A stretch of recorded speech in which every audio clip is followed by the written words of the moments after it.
Boa noite a todas e todos. De pronto, eu quero agradecer ao meu amigo e colega Aimar pelo convite para que eu participasse dessa mediação, ou dividisse essa mediação com você. E agradeço em nome do Instituto Declatra, especialmente uma mesa composta por palestrantes tão ilustres. Sabemos que os eventos que o Instituto Lavoro promove anualmente são eventos extremamente festejados e com gente do maior calibre, né? Então, muito obrigada, Aimar. A organização que nós resolvemos fazer para essa primeira mesa será da seguinte forma: cada palestrante terá, em média, evidentemente, 40 minutos, para mais ou para menos, conforme cada um sentir necessidade, né? E, posteriormente, por volta das 21h10, nós faremos um coffee break. E, em seguida, voltaremos por volta das 21h30, onde cada palestrante poderá fazer suas considerações finais. E, se houver tempo, nós abriremos para debates. Então, isso fica postergado um pouquinho. Pois bem, a professora Silvana de Souza Ramos, que é a nossa primeira palestrante, ela é professora livre docente junto ao Departamento de Filosofia da USP, com experiência na área em filosofia, com ênfase em ética e filosofia política e em filosofia francesa contemporânea. Dirige o grupo de pesquisa em Fenomenologia e Filosofia Política na USP e é diretora dos cadernos espinosanos. Professora, então, agora, eu lhe passo a palavra. Obrigada.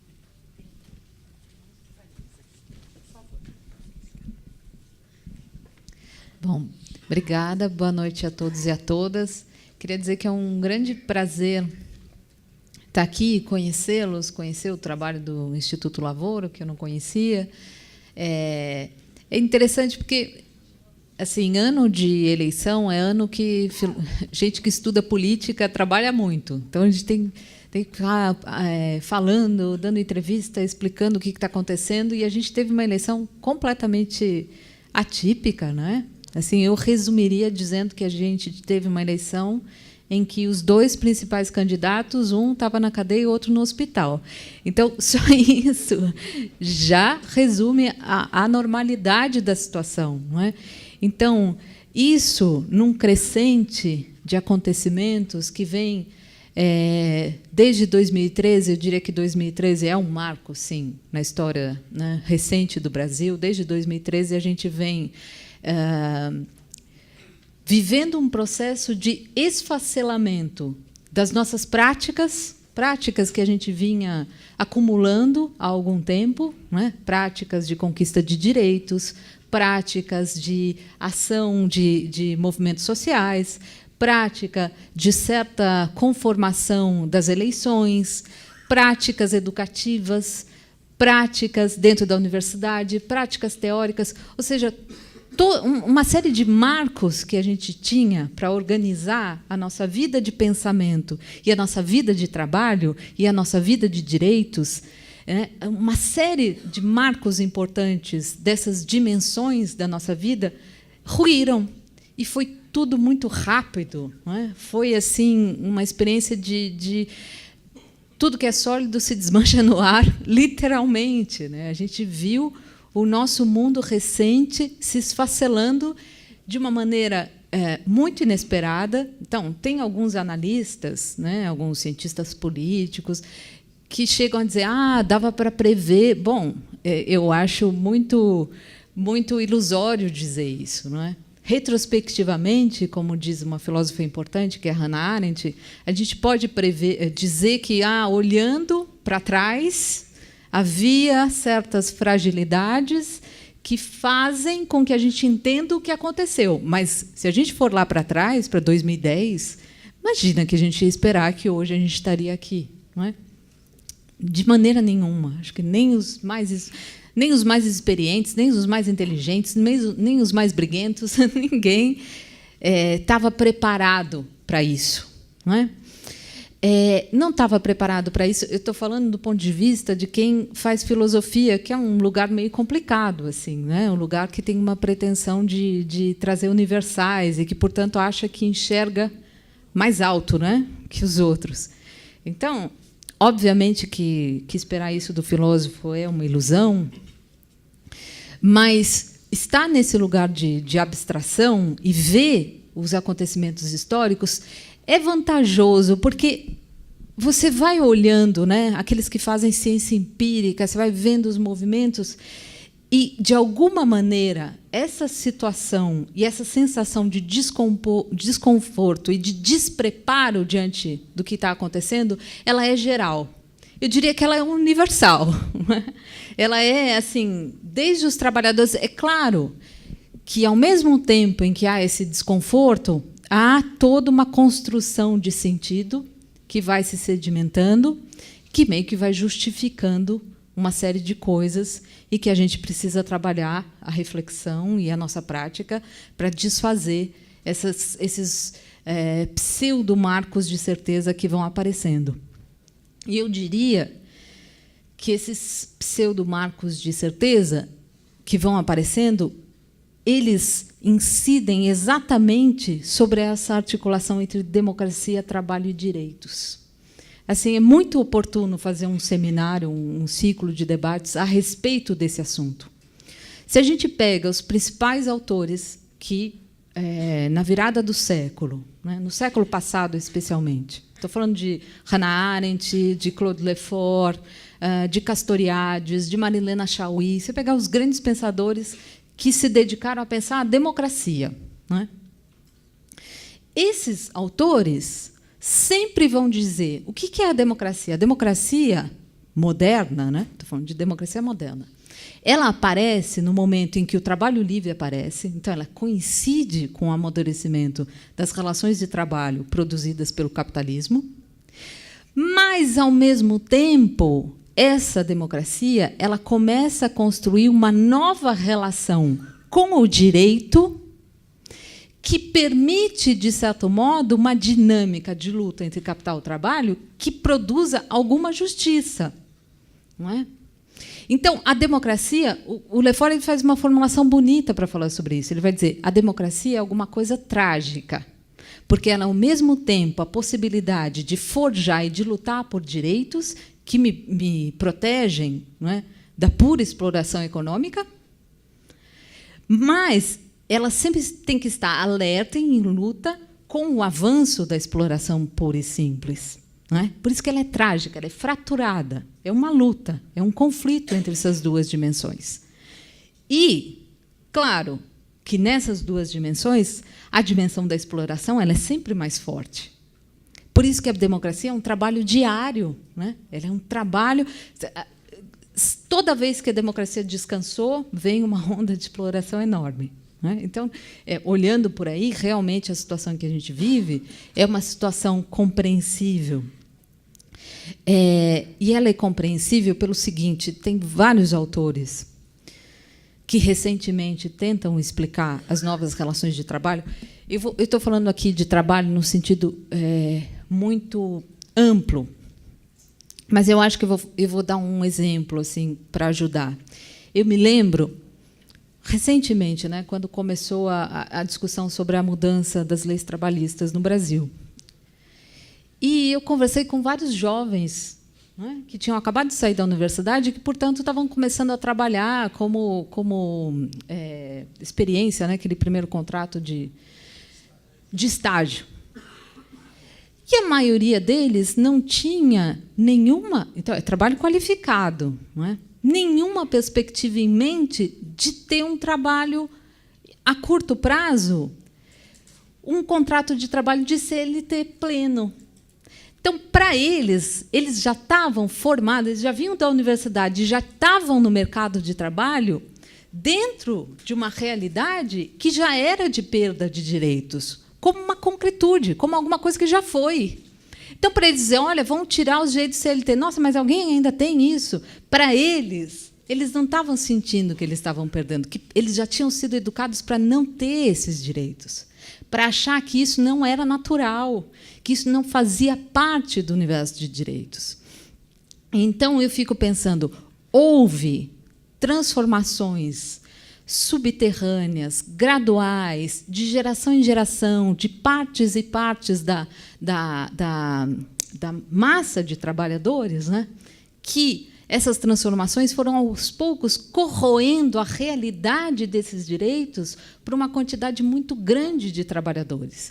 E aí, no momento que vem, vão dizer, vamos tirar esses direitos, uma grande parte não sente que está perdendo. Não é? Então, como é que a gente interpreta isso? A parte, não é, da exploração econômica fez o seu trabalho histórico de corroer os direitos, ao passo que nós não fomos capazes de manter uma cultura do direito que fosse capaz de resistir a essa corrosão. Não é? É a cultura do direito e essa ligação entre capital e entre direito, trabalho e democracia que se perdeu. Não é? Outra coisa interessante que eu, conversando com gente muito jovem que está entrando no mercado de trabalho agora, não é? E eu me lembro de um aluno que eu tive na época que eu dei aula em escola, em universidade privada, né, antes de eu ingressar na universidade pública como professora. Esse aluno teve bolsa do governo para fazer o seu curso, etc. Não é? E aí, eu argumentando para ele, mas como é que você pode agir com naturalidade diante da perda de direitos? Ele falou, eu não quero que o governo me faça favor. Eu falei, mas você tem consciência, o governo não te fez um favor, você tem direito à educação, você tem direito à formação. Isso não é um favor, não é? Mas mesmo ele, que só estava angariando, tendo um emprego agora, porque teve, não é, a garantia do seu direito ao estudo, né, desde a escola pública até ter uma bolsa para poder fazer um curso superior, ele não tinha a cultura do direito. Não é?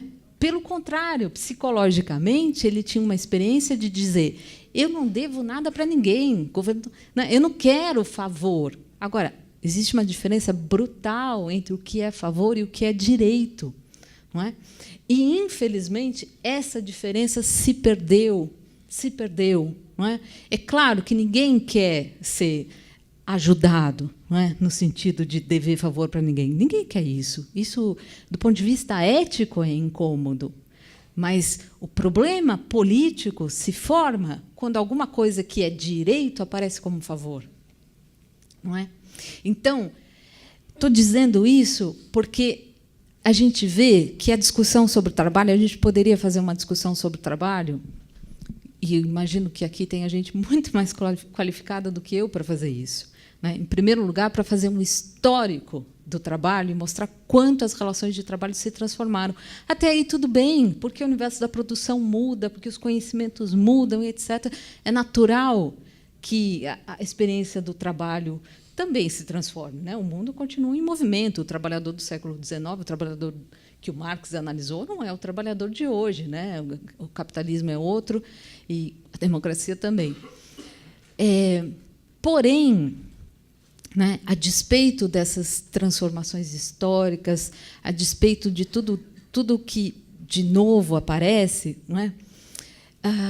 É preciso que, ao longo do tempo, a gente mantenha, e aí vou usar uma palavra difícil, assim, que o Claude Lefort usava muito para falar sobre a estrutura das nossas relações. É preciso que a gente mantenha o sentido do direito no nosso horizonte simbólico. Ele dizia isso. A gente tem que manter isso como... Assim, democracia é ter direitos, é aumentar direitos. Não é? Isso é democracia. E por que ele dizia isso? Ele dizia isso porque ele dizia o seguinte, muitos intelectuais, por conta de uma visão estritamente econômica do mundo contemporâneo, ou por conta de uma visão estritamente do direito, né? Fechando uma só dimensão dessa experiência complexa, que é a experiência contemporânea, não foram capazes de entender que a experiência democrática é uma experiência no sentido muito mais profundo do que simplesmente eleição, do que simplesmente ter este direito empírico, não é? que a democracia é uma dinâmica, e ela é uma dinâmica que envolve tanto a experiência que a gente tem do que é formar esse corpo coletivo complexo, né, de muitas diferenças, quanto de como eu me vejo nesse corpo coletivo. Né? O Lefort escreveu vários textos sobre o que apareceu em maio de 68. Né? Não vou discutir aqui se maio deu certo, se não deu, se foi... não interessa. Mas ali tem um momento que não era propriamente de crise econômica, em que se levantaram questões importantes sobre o que é o trabalho. Não é? E, especialmente na França, só para exemplificar isso que o Lefort quer dizer, o que é manter um horizonte simbólico, não é, de uma experiência complexa que é a democracia. Um dos cartazes que foram produzidos lá naquela época de maio de 68 no Levante era um cartaz super interessante, assim. É um cartaz que tem um bebê figurado e está escrito assim em volta: ele vai ser um desempregado? E do ladinho assim, bacharel em ciências. Né?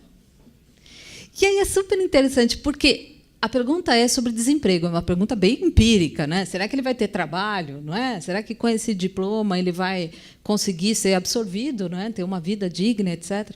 Agora, quando você coloca no centro do cartaz um bebê, você faz a pergunta se multiplicar, não é? Ou seja, esse bebê ainda é só uma vida indeterminada, não é? Eu não sei nem se é menino, nada, é um bebê. Essa vida, para chegar a ser um bacharel em ciências, vai ter que passar por toda a educação infantil, vai ter que entrar, né, no ensino médio, vai ter que fazer faculdade, vai ter que, né, virar trainee, enfim. É um longo percurso. E talvez depois desse longo percurso de formação, né, ele vire simplesmente um desalentado, um desempregado. Né? Então, a pergunta que estava sendo feita ali era tão gigantesca, né? Qual o lugar do trabalho na nossa sociedade? O que é um trabalho digno? O que é uma formação que me forma para o trabalho, mas que também me dá uma vida digna? Não é? Eu vou sujeitar esse bebê, isso que é só uma vida, que não tem nada determinado ainda, a passar por toda uma via crucis de formação, e depois jogá-lo, né, nas filas do desemprego, né, que, no fundo, a pergunta que estava sendo feita naquele cartaz era: que mundo eu vou entregar para esse bebê? Que mundo eu vou entregar para ele? Não é? Será que lá na frente, depois de ele passar por um monte de provações, não é, ele vai continuar tão desamparado quanto um bebê, né, chega ao mundo? Será que depois de tudo isso ele não vai ter lá na frente uma garantia mínima de direitos que o protejam de uma vida meramente selvagem, né? Que ele não fique jogado por aí, desalentado, no sentido profundo que os bebês têm, não é? Porque os outros animais nascem muito mais preparados que os bebês humanos para a vida, não é? Eles nascem com um mínimo de proteção, até na pele mesmo, né? Ao passo que os bebês humanos nascem dependentes dos outros. Dependentes do quê? De uma rede de proteção. Então, no momento que maio de 68 levanta uma questão sobre o trabalho nesses termos, não é? Ela pergunta, o movimento está perguntando, bom, o que é trabalhar, como é que se prepara alguém para o trabalho e como é que se garante para o trabalho, para o trabalhador, uma vida digna, que significa o quê? Uma vida protegida, né? Minimamente protegida. E acho que, só para terminar, eu preparei uma coisa para ler, mas aí eu começo a falar. Né? Quando a gente faz, só para fechar teoricamente, porque o exemplo sempre ajuda mais a gente a entender o que está em questão, né? Quando a gente faz essa tríade, né? Democracia, trabalho e direito, né?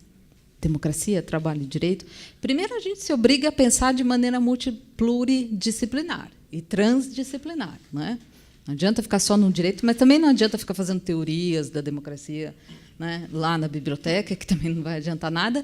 E não adianta conhecer o universo do trabalho, com as suas mudanças todas. O trabalho está acontecendo, né? Mesmo que ninguém pense nele. Né? Então, em primeiro lugar, a gente se obriga a fazer esse esforço coletivo de pensar junto, né? De trocar a experiência para entender.